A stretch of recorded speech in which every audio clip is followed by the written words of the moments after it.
Hello everyone, welcome back to web series nut. आज की video squid game web series की episode 2 की Hindi explanation video होगी।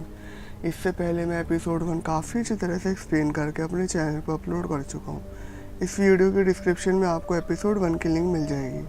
तो चलिए बिना टाइम वेस्ट करे वीडियो शुरू करते हैं। इस एपिसोड की शुरुआत में हम देखते हैं कि वो सिक्योरिटी गार्ड्स पहले गेम में मारे हुए लोगों की लाशों को जलाकर ठिकाने लगा रहे होते हैं। अब सीन शिफ्ट होता है रूम में, जहाँ वो गार्ड्स की टीम इन बचे प्लेयर्स के पास आती है। फिर वो गार्डियन प्लेयर से कहता है कि आप सबको पहला गेम पार करने के लिए कॉन्ग्रेचुलेशंस। यहाँ कुल 456 प्लेयर थे और पहला गेम कुल 201 प्लेयर्स ने पार करा है। 255 प्लेयर्स पहले गेम में एलिमिनेट कर दिए गए हैं। फिर ये सब उन गार्ड्स के आगे भीख मांगने लग जाते हैं कि प्लीज़ हमें घर जाने दो, हम अपना सारा कर्जा चुका देंगे, अब हमें आगे नहीं खेलना। फिर वो गार्डियन प्लेयर से कहता है कि गेम का पहला रूल है कि सारे प्लेयर्स को सारी गेम्स खेलनी होगी और जो कोई गेम्स खेलने से मना करेगा वो एलिमिनेट कर दिया जाएगा। फिर सैंगवू उस गार्ड से कहता है कि गेम का तीसरा नियम कहता है कि अगर ज़्यादा प्लेयर इस बात से राज़ी हो जाए कि गेम आगे नहीं खेलनी तो ये गेम टर्मिनेट कर दी जाएगी और हम सबको सही सलामत घर जाने दिया जाएगा। फिर वो गार्ड सैंगवू से कहता है कि सही कहा। फिर सैंगूस गार्ड से कहता है कि तो फिर हम वोट करेंगे कि गेम आगे खेलनी है या नहीं। फिर वो गार्ड सबसे कहता है कि ठीक है, हम गेम को टर्मिनेट करने के लिए वोटिंग करेंगे, पर वोट करने से पहले ये रही पहले गेम की रकम। फिर उस पिगी बैंक में पैसे आना शुरू हो जाते हैं। फिर सारे पैसे जाने के बाद वो गार्ड सारे प्लेयर से कहता है कि यहाँ कुल 456 प्लेयर्स थे और हर प्लेयर की कीमत है 100 मिलियन वॉन और पहले गेम में 255 प्लेयर्स एलिमिनेट हुए थे, तो पहले गेम के बाद कीमत होती है 25.5 बिलियन वॉन और जो प्लेयर सारे गेम्स जीत लेगा उसको इनाम में कीमत मिलेगी 45.6 बिलियन वॉन।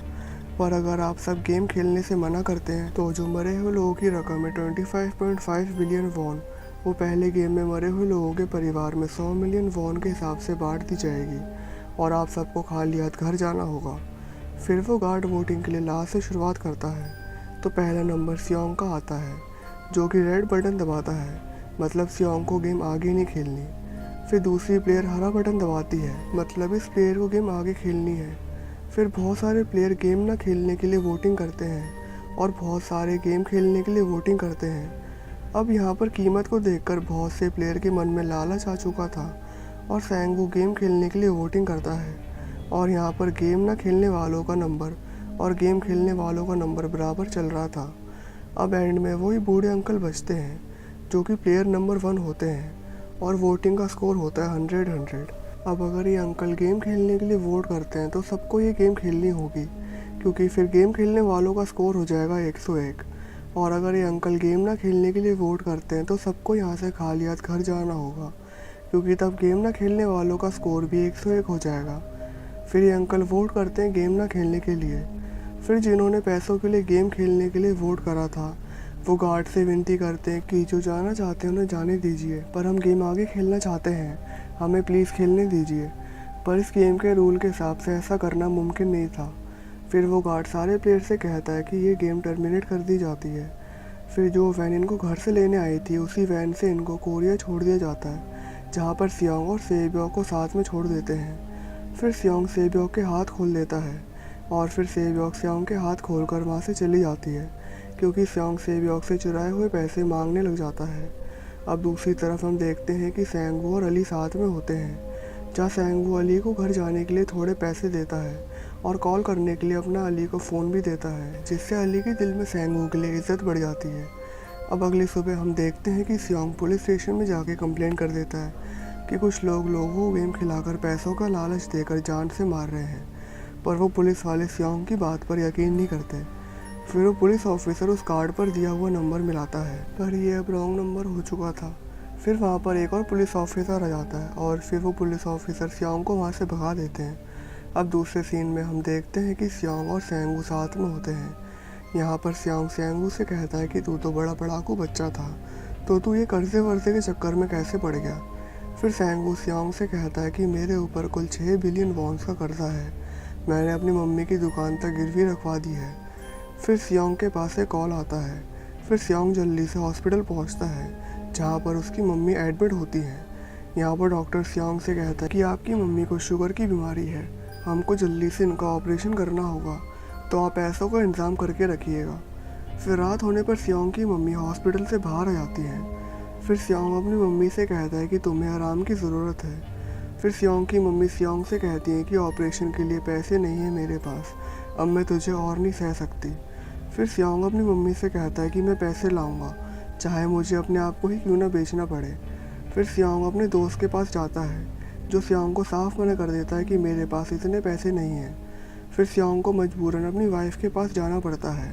यहाँ पर सियोंग की बीवी का पति सियोंग को पैसे दे देता है। फिर वो सियोंग से कहता है कि मैं चाहता हूँ कि तुम मेरी बेटी से मत मिलो, उस पर बुरा असर पड़ रहा है। कुछ महीनों के बाद हम अमेरिका शिफ्ट हो जाएंगे। ये बात सुनकर सियोंग को गुस्सा आ जाता है और वो अपनी बीवी के पति को घूंसा मार देता है और वो पैसे भी वहीं फेंक कर वहाँ से चला जाता है। अब दूसरी तरफ हम सेब्योक और उसके छोटे भाई को देखते हैं। यहाँ पर हमें पता चलता है कि सेब्योक के मम्मी पापा कोरिया के बॉर्डर पर फंसे हुए हैं और सेब्योक को अच्छी खासी रकम चाहिए अपने मम्मी पापा को बॉर्डर से छुड़ाने के लिए। फिर सेब्योक अपने भाई से कहती है कि फिक्र मत करो, मैं मम्मी पापा को घर ले आऊँगी। अब सीन शिफ्ट होता है अली पर, जो अपने बॉस के पास जाकर कहता है कि प्लीज़ मुझे मेरी सैलरी दे दीजिए, मैं पिछले 5 महीने से बिना सैलरी के काम कर रहा हूँ, मेरा हिसाब कर दीजिए, मुझे अपनी बीवी बच्चों के साथ अपने मुल्क जाना है। फिर वो बॉस अली से कहता है कि मेरे पास पैसे नहीं हैं, जब आ जाएंगे तब दे दूँगा, अभी तुम जाओ यहाँ से। फिर नीचे अली और उसके बॉस के बीच में हाथापाई हो जाती है, जिससे अली के बॉस का हाथ मशीन में जाता है और अली अपने बॉस के पैसे लेकर वहाँ से भाग जाता है। फिर अली अपनी बीवी के पास आ जाता है, जहाँ अली अपनी बीवी को पैसे देकर कहता है कि ये पैसे लो और पाकिस्तान अम्मी और अब्बू के पास चली जाओ, मैं थोड़े दिनों बाद पैसे लेकर आ जाऊँगा। अब सीन शिफ्ट होता है उसी पुलिस ऑफिसर पर जो पुलिस स्टेशन में आया था। यहाँ पर हमें पता चलता है कि उस पुलिस ऑफिसर का भाई पिछले कुछ महीनों से लापता है। फिर वो अपने भाई के कमरे में जाता है, जहाँ का रेंट भी पेंडिंग पड़ा हुआ था। वहाँ पर उस पुलिस ऑफिसर को वही गेम का कार्ड मिलता है। वो कार्ड देखकर उस पुलिस ऑफिसर को याद आता है ये कार्ड तो उस आदमी के पास भी था जो सुबह पुलिस स्टेशन आया था। अब दूसरी तरफ हम देखते हैं कि सेंगवू की माँ की दुकान के अंदर पुलिस आकर सेंगवू की माँ से कहती है कि हम आपके बेटे को पैसों के धोखेबाजी के मामले में ढूंढ रहे हैं, अगर आपके पास उसकी कोई भी जानकारी हो तो हमें इन्फॉर्म कर दीजिएगा।